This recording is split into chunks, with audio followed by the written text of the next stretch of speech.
Have you ever wondered what it'd be like to work with some guys like the guys from Midwest Whitetails? Well, we're going to find out tonight because that's exactly what Blake VanWagner did. He did an internship for them that led him to the company called Hunt Arsenal. So we're going to hear all about that. So pull up a chair around the fire and please help me give a big old Camp Broadside welcome to Mr. Blake VanWagner. Troy's talking about the 10-point miss. Swears it was close, but it don't sound like it. Brandon's grinning, bragging about his dope. Bartlett's spike, well, we all know it's blood trails and bucktails. Round the fire where the whiskey sails. Every heart's a story, every shot's a chance. What's your story to tell? What's your... I'm telling you, that shit was the craziest thing I ever seen. Blake VanWagner. Yes, sir. How you doing? I say it right? Yeah, you I did. nailed it. I knew I would, bro. Yeah, I get all kinds of random ones. Yeah, I bet you do. Wagner and all kinds of stuff. Yeah, yeah, I bet you do for sure. Yeah. So Blake works with Hunt Arsenal, correct? Yep. And that's why I met him, was through them. Mm-hmm. And he did an internship with Midwest Whitetail. Midwest Whitetail. Yep. That had to be really good. It was good. It was an experience for sure. Yeah. Yeah, I want to talk about that. I want to talk about your 25 season. I know you've filmed some great hunts, I think. Oh, yeah. So definitely want to maybe talk about a couple of those. And but before we dive off into that, just kind of tell us about who you are, how you got into hunting, how you got into the filming aspect of it and whatnot. And we'll just go from there, man, wherever it takes us. So, grew up in Michigan, West Michigan area. Small town, so it was a lot of people are deer hunting in that area. And grew up in somewhat of a hunting family. My grandpa hunted, my dad hunted. They all hunted hard, but being in Michigan, it's hard to get on big deer and really pursue a big deer. My grandpa was public land only, still to this day is only public land. And I believe that hunting public land with him growing up was the main root of like what brought me up into hunting. Just constantly pushing to just see deer. And then we actually hunted a really good public land piece where at the time when I was younger, there wasn't a whole lot of people hunting in there. So it was like you could go there and see a lot of deer. Yeah. And just that aspect from a young age, just like pushing to see big deer was just, I think that's what sparked the interest really. Yeah. And then I just started looking up as I got older, figuring out what YouTube was and whatever. I obviously watched DVDs with my grandpa growing up and whatever, but none of it was like really public land. And I started watching or looking up public land deer hunting tips and tricks and you name it.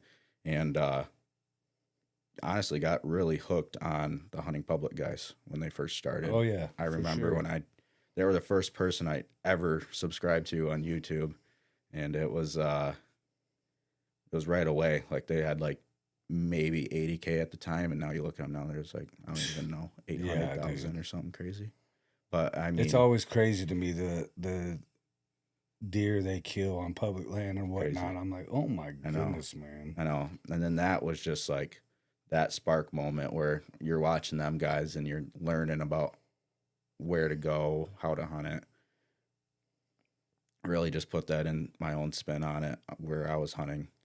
And to this day, I've not killed a public land buck. No. Only on private land. But the other crazy part too is my and my grandpa have always hunted together, but we've never been sitting together when one of us has killed a deer. Yeah.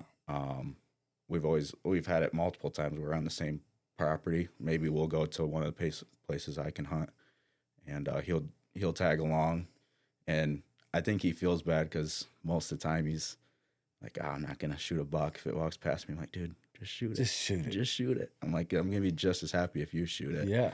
And but no, I've had it multiple times where I end up killing a buck and he gets down and comes and meets me. But we've never been sitting together, and that's a big goal for me this year. Is I would really love to film him tag a deer. Not even if we don't post it on YouTube or anything like that, just to have that safe keep memory or whatever. And yeah, for sure. He hasn't killed he's killed 2 wall hanger bucks in his lifetime.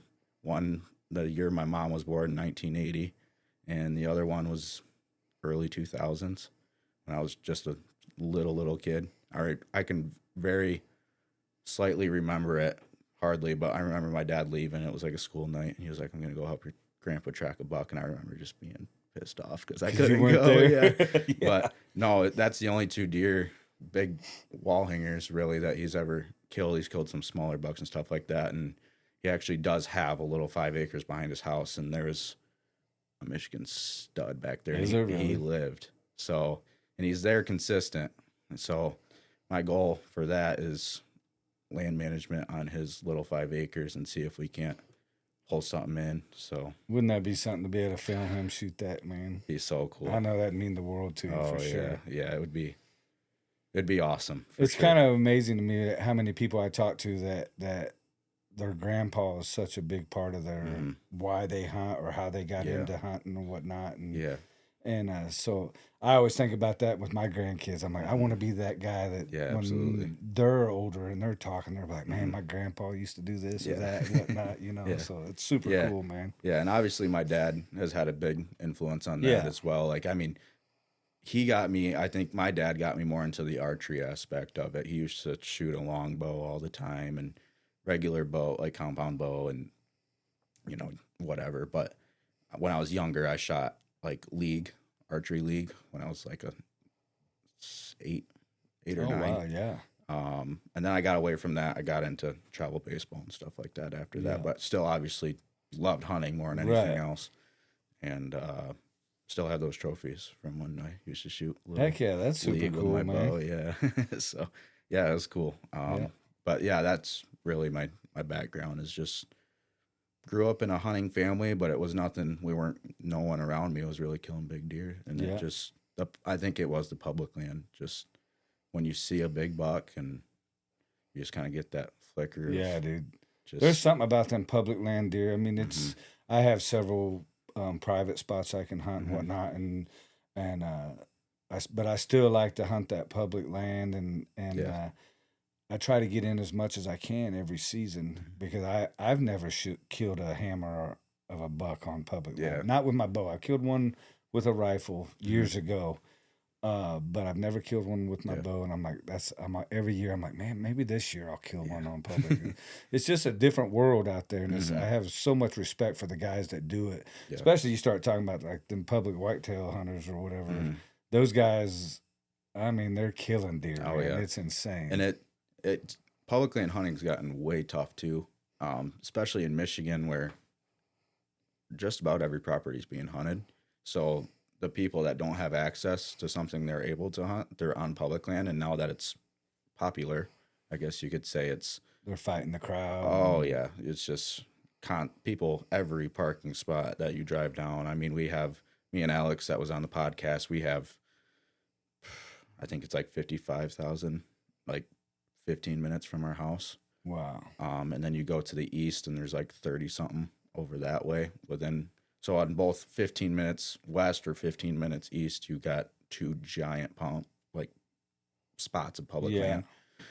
And you drive down that road, like where me and my grandpa used to hunt, I can drive down there in the middle of the week and there's car after truck. Yeah. car. And yeah, it's just loaded with people now, which it's unfortunate. I know there's still probably big deer in there, but Yeah. it's hard to be motivated to go in there when it's like trail camera stand. Yeah. And obviously that's public land hunting. You got to find ways to work around it. Yeah. But yeah, I don't really hunt public a ton anymore like I used to, but still try to once in a while because for it's still sure. a goal of mine to kill one on public land one of these days. So. Yeah, we got some public land up north that I like to go to. It's a couple hours from the house or whatever, but you get there early season. I mean, you pretty much got free reign. You might see one other truck here and there, Yeah. but you go up there about the first part of November.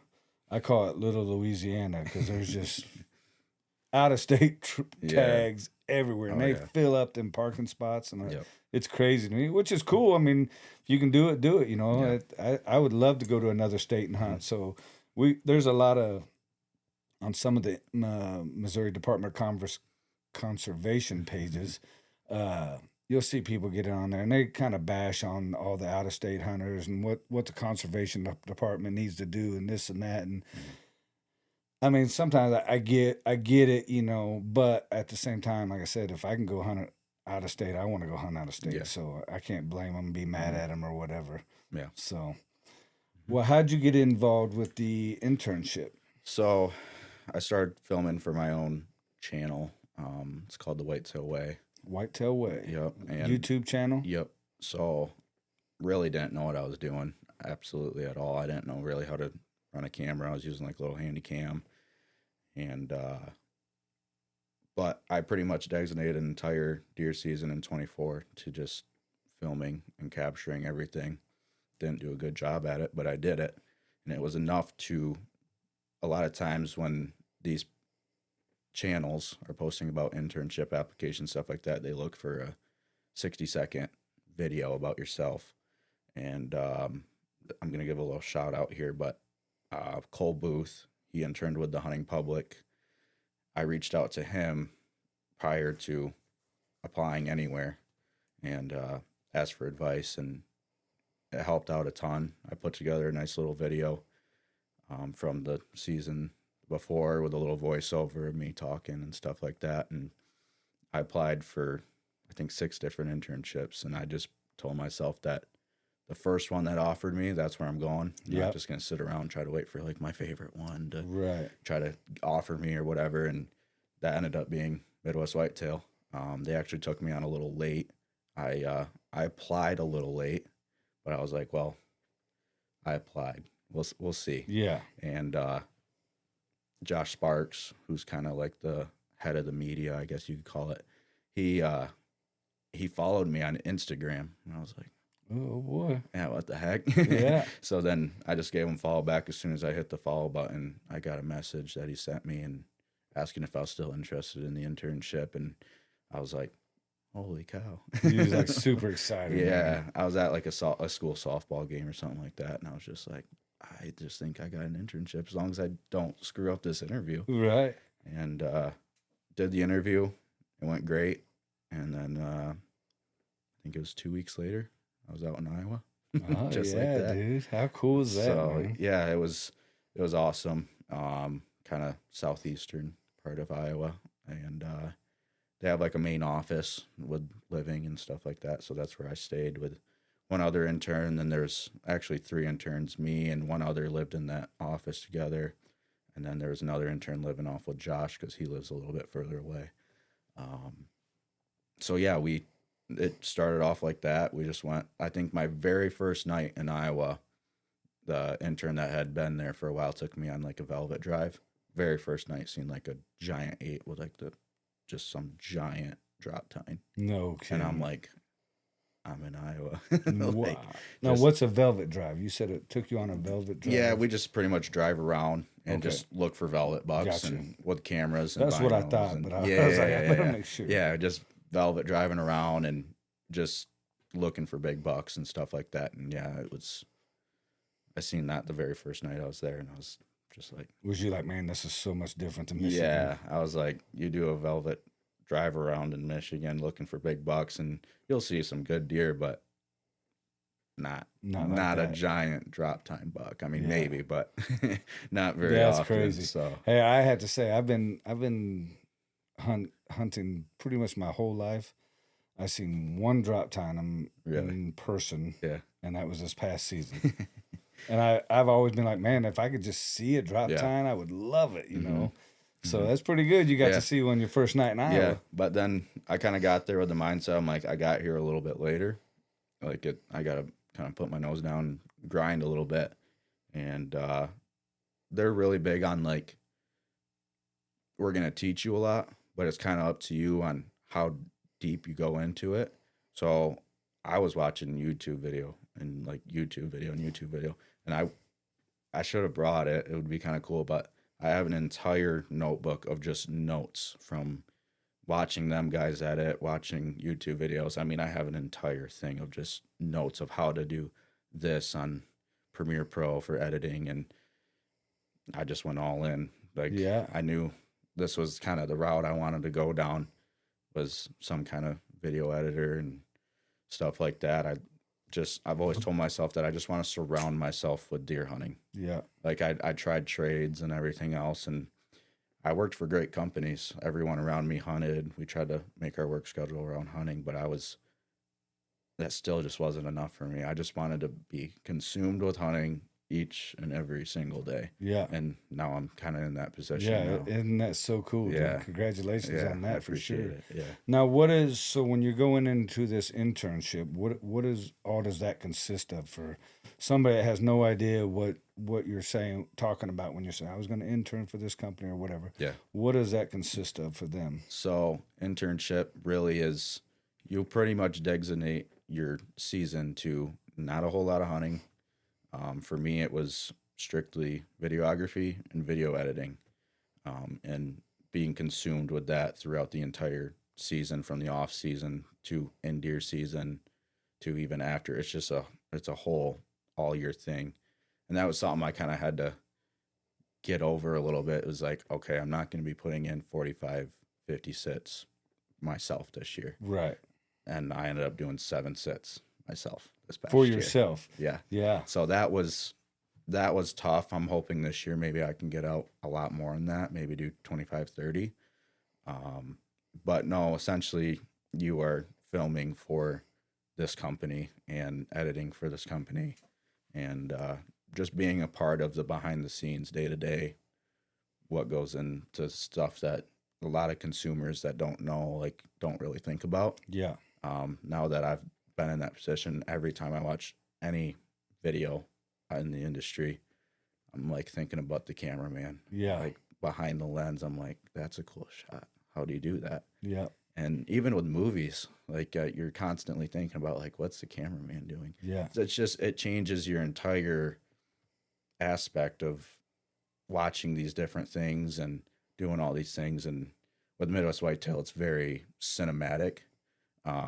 So I always say that Midwest Whitetail, there's so much production because they have like the Chasing November stuff, and they have like a whole entire like regional team from like all over the U.S. that are sending in their hunts and organizing that and doing all that stuff. And then also you have your core team. And so you have like your weekly episodes, so to speak. You have like your kill episodes that are posted every time someone gets killed on the main show. Because if you don't know, Midwest Whitetail, they have a chase channel, which is the day-to-day grind of the core team. They have the main show, which is like when people kill. They have like an off-season series and all that other kind of stuff. They have a Chasing Red, which is turkey hunting. And then they also have like the regional channel, which is just those guys that are from all over. Yeah. So there's so much that goes into it, but it's so cinematic that I always say like it's, I believe, probably one of the hardest grinds for an internship in the industry. But people see that on an application and see that you achieved it and you did it, and it's looks really good on yeah. you. Yeah. So I always, back to what I was gonna say, is just I don't know the best way to describe it, but it's such a grind, and really I couldn't have learned what I learned, I believe, anywhere else. Like just from a cinematic standpoint, editing standpoint, all the things that go into it. It was a grind, but I learned more than I could have probably anywhere else. Definitely made you better at what you do, and yeah, for sure, I can see that. Yeah. So then, fast forward, obviously we can jump back to fall, but the internship allowed me to now be at Hunt Arsenal. I'm with Alex, kind of doing the trade show circuit, and I'm also doing like the product ad videos, kind of doing a lot of the social media stuff, and then I kind of send it over to Alex for him to take it over from there. Gotcha. So you're no internship with them no more. Nope. So that was just like a 1-year thing. Gotcha. Learned a lot though. So how did you end up with Hunt Arsenal? So I kind of partway through the internship kind of was like, okay, I think I want to be back in Michigan, but how do I stay in Michigan without completely wiping away, leaving the industry? So I was kind of just reaching out to different companies, and then Alex actually reached out to me, and he was like, "Hey, we're looking for like an in-house media guy. Um, I just feel like you're the perfect fit for the job. I'll let you know more details." He reached out in like October, and then that was like, oh man, because like me and Alex are from the same hometown. Okay. So So did you know each other prior? we or- knew each other. He's best friends with like my older cousin and stuff like that, but Okay. we never like really talked like super in depth on anything. We kind of just followed each other, and Yeah. we knew who we were, like each other were. And then after that, I was kind of pushy about it. I was like, "Hey, can I kind of get an interview so I can like see what I'm thinking? And do I have Yeah. to move away into a different location in Michigan? Can I work from home?" And just kind of kept pushing at it a little bit, and then kind of just came full circle. I was home for Thanksgiving, and I drove over to their office location. Scott, our boss, and our CFO, we kind of just went out to eat, sat down, and went really good. And they pretty much just told me right there at out to eat that I think they're like, we have a spot for you if this is where you want to be. How exciting is So, that? Man? yeah. It Yeah, was I awesome. know you was dying inside. Oh, You're like, yeah. oh my God. Yeah. Yeah. Yeah, it was awesome. So no, I've enjoyed it a lot. The trade show circuit can be a grind, but I really You enjoy. guys do grind. I mean, you guys make a lot of shows. And Yeah. I know that's a heck of a grind, Yeah, man. it is, but I say I really enjoy it. Yeah. I mean, it's a perfect blend because I get to be at home most of the time, and then I also get to travel and see different places all the time and talk to people and do stuff like this, and it's really cool because I love just selling the product. Like I always say, like it's easy to sell a product when Yeah. it kind of just sells itself. Yeah, for sure. It's awesome. Yeah. I will say I never really thought about how much work goes into a vendor going to a show. You know what I mean? It's just something that never really thought until we brought Broadside camo systems Right. back, and all of a sudden now we're going to the shows, and it's like I remember our first show. I was like, "Oh, this is great!" I was so excited, Yeah. and and kind of nervous because you don't know what to expect and whatnot. And then all of a sudden it's just like boom, and it's like that's a lot of work, man. I mean, you're on your feet, you're working nonstop. I mean, there was several shows where we were just from they open the doors to they close the doors, just nonstop. yeah. You ain't going to eat lunch. You ain't, you know what I mean? Mhm. You might not even go to the restroom. You better Yeah. hold on. You know what I Yeah, mean? So exactly. yeah, for you guys doing a ton of shows like Hunt Arsenal does, I mean, that's a lot of work for Yeah, sure. yeah, it's good though. It's great. You definitely got to enjoy it. Mm-hmm. Yeah, It's so it's awesome. good that you do for sure. Yeah. So I know in the 25 season you didn't get very many sits, like 7 sits in. Did you have any success on those sits or No, no? not really. When I got home, that's when I did probably 5 of those. Well, I guess I did do 4 in November. I passed like an 8-point or something like that because who I was filming in the internship tagged out early, which I guess we can jump over that eventually. Yeah. But he tagged out early, and I would pretty much the guys that I was working with in the media were like, "You can go home and hunt for a couple days if you want." And I was like, "Absolutely." Yeah. So I went home and I filmed the whole thing, and it's a video on my channel. But hunted for 3-4 days, seen a couple small bucks, bunch of does, and then ultimately passed it was actually a 9-point mainframe 8. He had like a little tiny kicker. Yeah. But, had some good sits though. Seen lots of deer. And then late season, I did a couple more hunts, and I was strictly just like, I just want to shoot a deer. So I was going after just a doe. I didn't really at that point, I was like, I had a couple bucks that were nice, but I was like, at this point, I might as well just let them go into next year. And just never come to, yeah. Yeah, never came to fruition. So Yeah. it was good though. It was good to get out. But yeah, ultimately my entire season was filming out in Iowa. Which Now, that's what I want to. I know there's a couple I want to hear about for sure. Yeah. So yeah. you just have to lead us into that. Okay. And So oh jeez.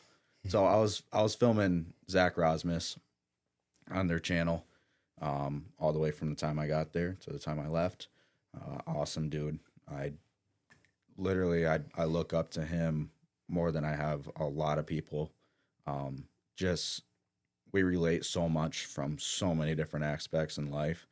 And from a land management standpoint, which is something I've fallen in love with over the past couple of years. And as I've gotten different properties, learning land management has been huge for me. And he's a conservation officer, does a lot of the land management for conservation officers, and just started his own land management thing. And he is a land steward. Like, he just knows his stuff. And learning all the land management stuff through him was awesome.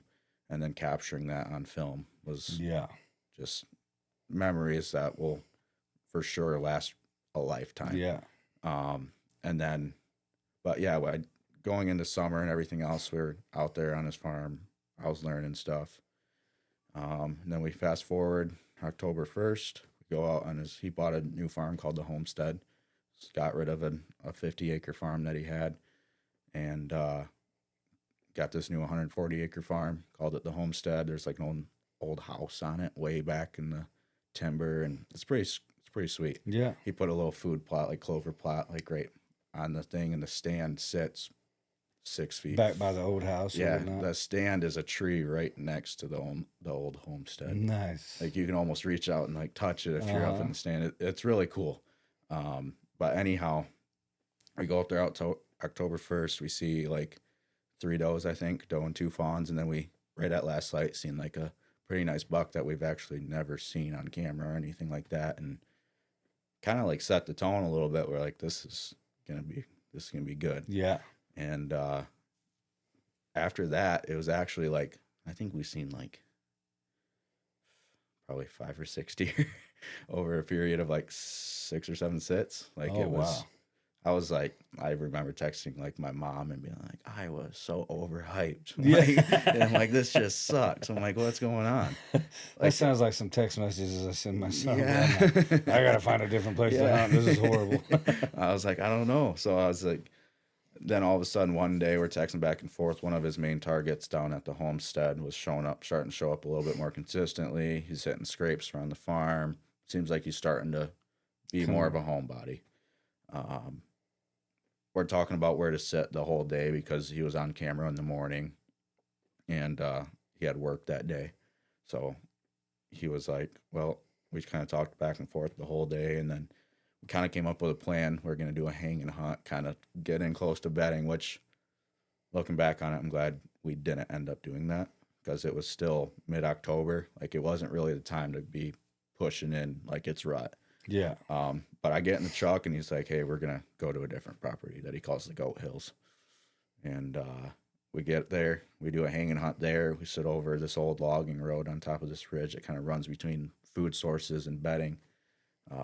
Just on that trail there, we didn't go very far into the timber down the trail just because we didn't want to go much further because bedding's off of both sides of that trail if you go much further down. Yeah.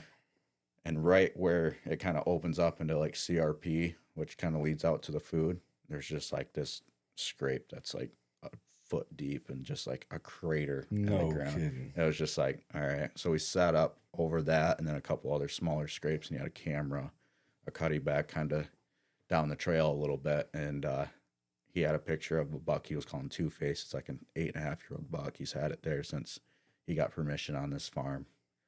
And we sit, don't see anything for a really long time, and then we have a doe come out of the bedding area. She walks right down the trail at like 10 yards. We're like right off the trail. Film her, and it was probably 15 minutes after her. This buck that he showed me in the truck, he was like, if we see this buck tonight, it's gonna give me a run for my money a little bit because I don't know if I'm gonna shoot or pass some. He didn't know what deer it was. Sure enough, that deer comes out like 80 yards down the trail. Hits a scrape, shaking its body, just bristled up. Oh yeah, just cool. And that buck just starts walking down the pipe, and he's like, "You're gonna hate me, but I'm gonna pass that deer." And I'm like, "That's the biggest deer I've ever seen." You're like, "How are you gonna pass this deer? Are you crazy?" So that deer walks right down the pipe, and sure enough, and of you're course, filming it. Oh yeah. It's on Midwest Whitetail's channel, Two-Face.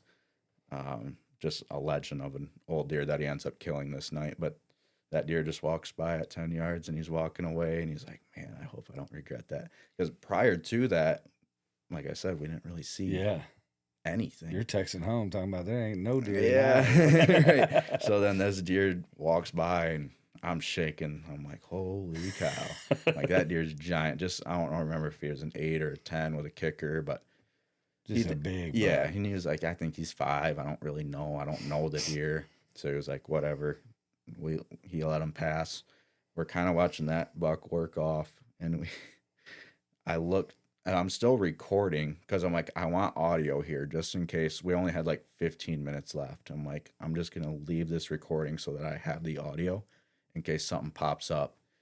I look back to my right where the doe and the buck came out, and I'm like, hey, I just seen a deer in the woods, really big body.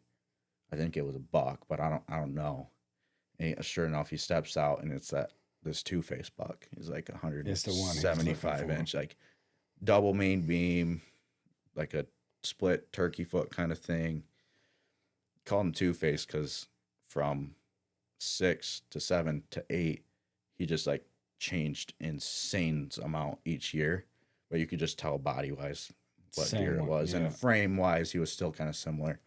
And yeah, this year he broke off, like he split off, grew a double main beam, and just he steps out, and it looks like an elk standing down on that freaking trail.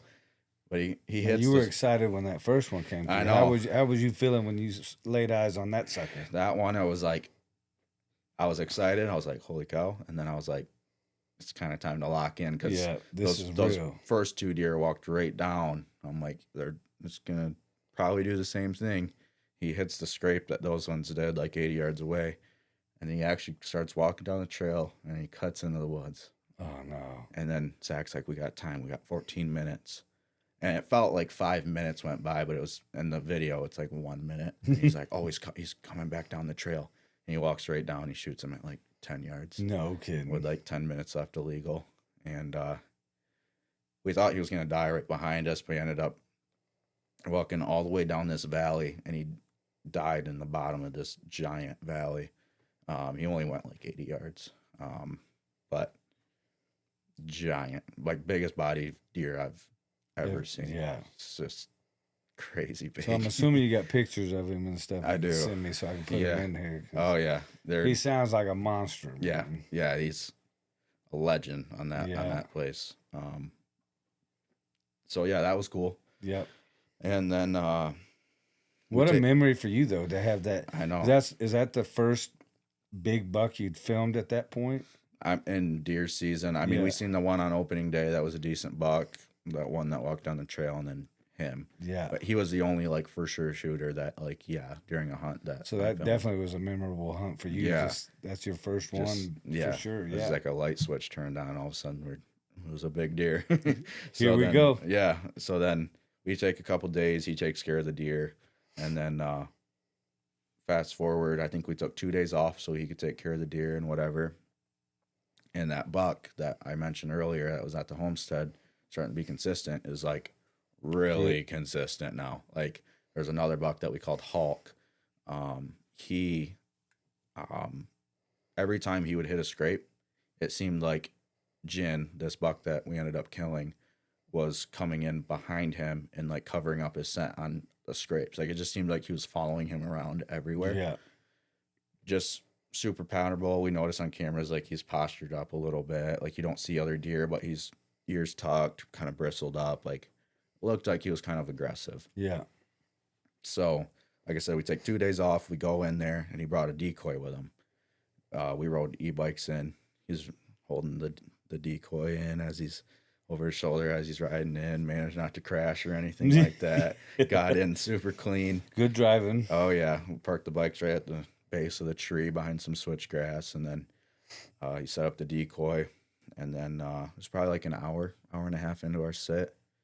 There's a doe that pops out. We're pretty much on the edge of like this standing bean field that he broadcasted like oats and stuff into, oats and rye, and try to get him to come in front of that stand there. And where eventually he pulls in a blind down to our left, which would be to the east. There's a food plot down there. It's like the largest central plot It's called it the central plot. It's on the center of the farm, and it's just a large brassica plot. You kind of mix some other things in there too. Yeah. That's actually where we sit that opening night and seen that decent buck. And he came out right where we were sitting that night, where we had a stand. So we're sitting there, and a doe comes out in that central plot. She mills around, and I film her for like 5 minutes or something like that. She's like 100 yards, 120 yards away.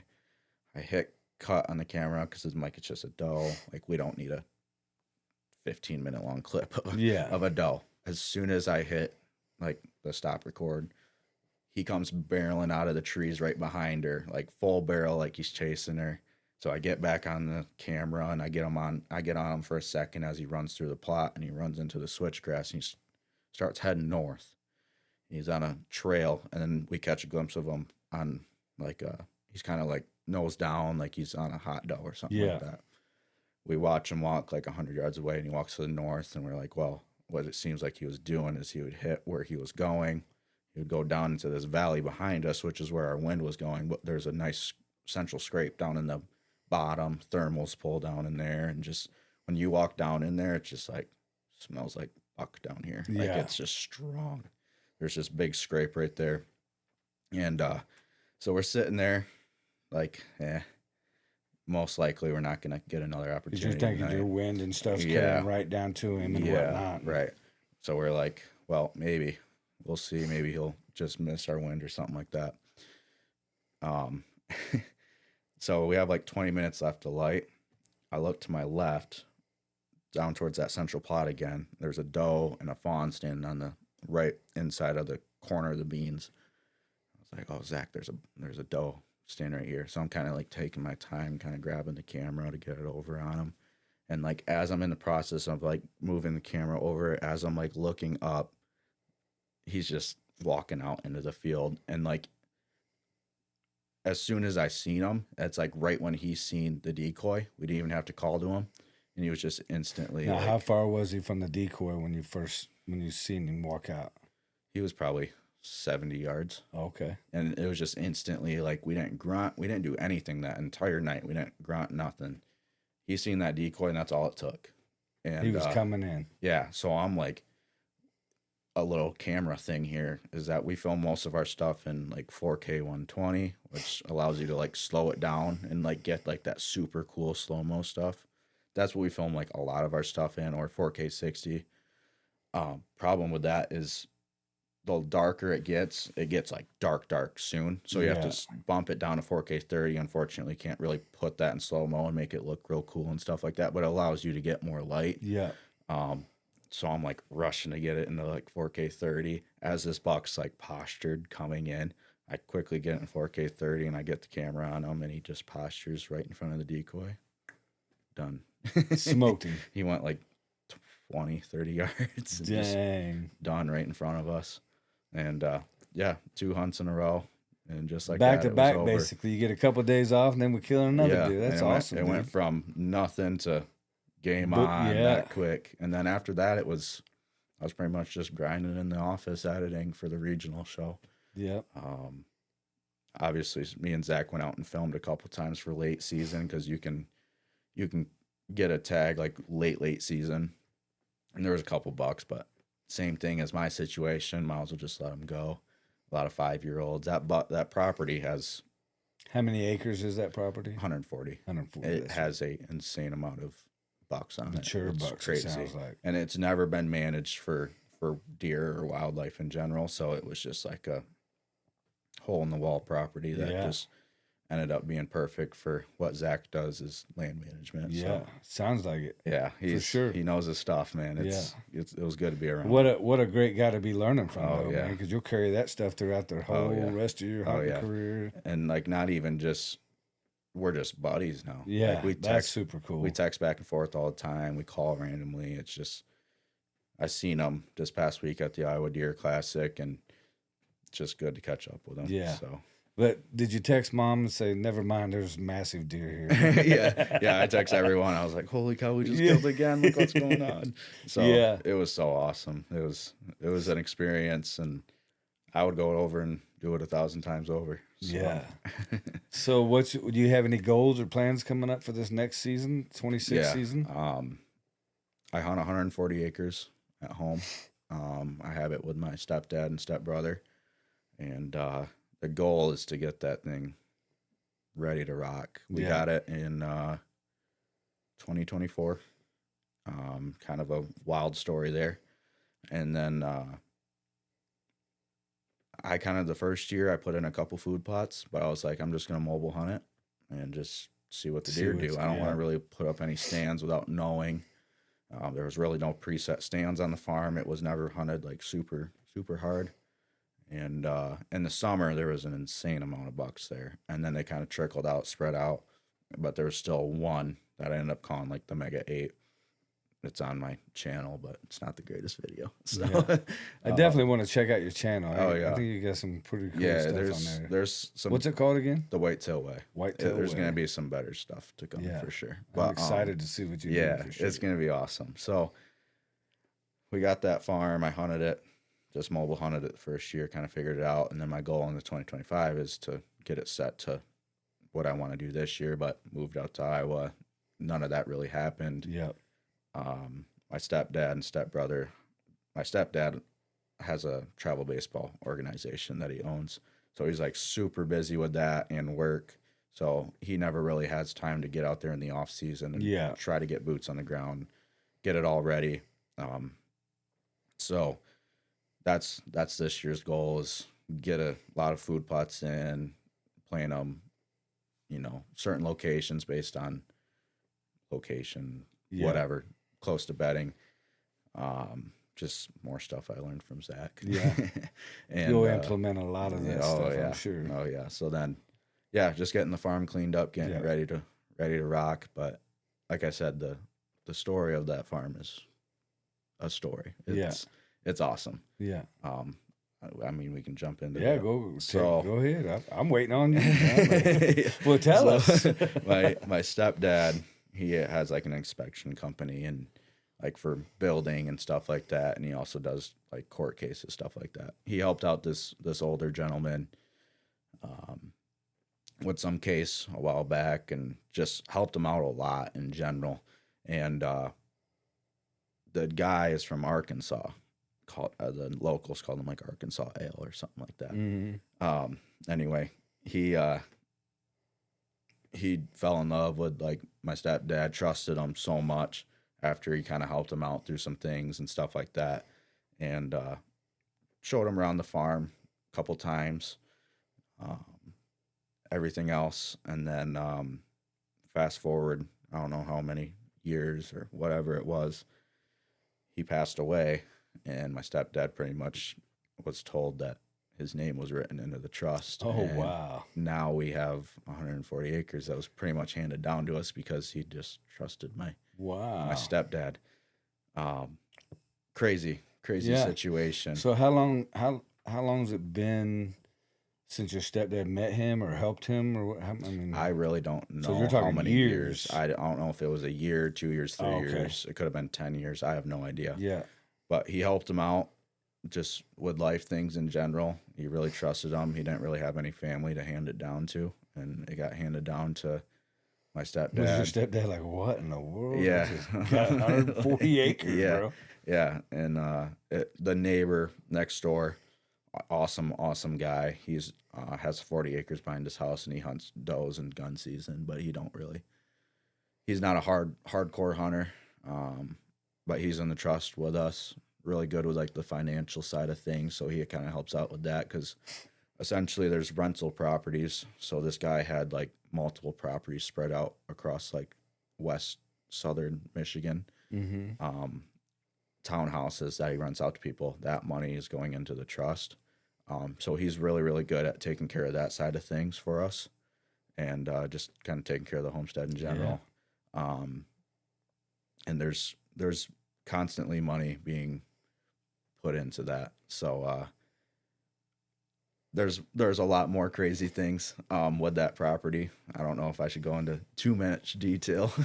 Yeah, it's up to you. We're here all night, so you just go where you want to go. Essentially, that money that's being put in, pretty much if we buy seed, and it's written that if we do anything wildlife related, the trust will pay for that. Oh, because wow. he had it written that like he wants that to be like a sanctuary for wildlife. So essentially, when I'm out there doing food plots, doing CRP, TSI, anything like that, I'm getting paid, and any of the seed is getting paid for. Wow. So that's what I was going to ask. So where does the money in the trust go? yeah. So it goes to help take Yep. care of And the then- the land, Yep. the land management and whatnot. Yep. And then if we ever decide to grow it with adjacent properties, that's what it's for. Yeah. So to add on to it. I And got you. The guy that's in the trust said that he'll probably put his in there one of these days. So in the near future, we might have 180. And Michigan, and like, and where the area we're from, that's big time. big chunk. Yeah. So it's awesome. Yeah, for So- sure. I can tell by a smile on your Yeah. face. It's awesome. You're like, heck yeah, dude. So then going into this year, I really have 2 bucks, but one that's gonna be the main right now. Target. Yeah, he's called Split Brow. That's just what I call him. He's a mainframe 8. He's probably like 125 inches this year, nothing crazy. But off the end of his, I think it's his right main beam, it goes straight down. And then he has a super tall split brow tine. Nothing super crazy characteristic, but he just has that. He's like a 3-year-old that you can just tell is going to just do something Yeah. The insane. next year or two, he gonna blow up. Oh, yeah. So really, a lot of the stuff I'm doing on the farm is going to be for him. Obviously, all wildlife in general. I plan on planting switch, different food plots. Just bought a couple different blinds to kind of help spread out a little bit. There's a couple like really old ones out there. you Yeah. know. So the first year in 2024, I killed a 135 inch 8-point. Nice. Chased them the whole season, and like I said, that's on the channel, and yeah. And so- that was your first year having the property. Mhm. Yeah. Mhm. So it's just gonna get better from there, I man. hope so. Man, it looks your future seems awful bright. You know what I mean? We'll see. Yeah. So you had a great internship. You Yep. had you're working for a great company now. Mhm. I mean, it's just you're going places, and you got some really good potential out there on your farm, the homestead out there Yep, back home and stuff. Yep. And then So for my channel, Alex, that was on the show, we're talking about incorporating a film series. So it won't be this year, but we're talking about like July, August, September. We'll do a collaboration post where I'll take some of his footage and mine, and we'll do like a film series where it's like really cinematic, and it's Yeah. kind of like a recap from the season before. It'll be like multiple videos recapping our seasons, in a film series. yeah, kind of thing. what a great thing that'd be, man. I look Yeah, forward to that's- seeing that for sure. That's what we talk about is like we have in Michigan, you don't have a whole lot of people. Like he's said it before, like you don't have people from Iowa, Missouri, or whatever looking Yeah. up Michigan deer hunting. We feel like that's our best chance at really emphasizing what Michigan deer hunting is. It does get a bad rep, but it's from the northern area. The northern area is just not the greatest. Yeah, But we're from a really good part of the state where I think it deserves a little bit of hype. yeah, honestly. for sure. So Be careful how good you make it look. You start bringing in them Mhm, I Missouri know. plates and whatnot. Don't look for my truck out here. Broadside all over it. I'm like, that wasn't me. yeah. No, man. What I love. I just enjoy hearing this. You know, the stuff you've been doing or whatever, and Yeah, the appreciate stuff you have planned. And Yeah. I really look forward to seeing where you go and what you do, and Cool. some of this film work you and Alex do and whatnot. Yeah. It's going to be super cool. I Yeah, know. it's gonna be awesome. So congratulations Thank to you. everything, man. Thank you. Thank you for coming on here and sharing with us, man. I really appreciate Yeah, it. absolutely. Appreciate your time so Yeah. much. Yeah. Been a pleasure to meet you and get to know you and whatnot. And we got a weekend ahead of us, so I'm We sure do. we'll do a lot of talking, you know. Yeah, absolutely. So thanks again, Yeah, Blake. thank you. Appreciate it, man. Good Yeah. luck into all your future endeavors, Yeah, man. yeah. I plan on following you along the way, I so appreciate it. I'll Thank be you. there one way or another. Yeah. So thank you. Everybody watching, man. Again, I hope we're entertaining for you, and maybe you picked up on some tips and tricks and enjoyed the show. So appreciate you watching. If you hadn't hit that subscribe button, I'd ask you to do that, please. And as always, blend better, hunt harder. Every season brings us back for more. It's trails and bucktails, round the fire where the whiskey sails. Every hunt's a story, every shot's a chance. What's your story?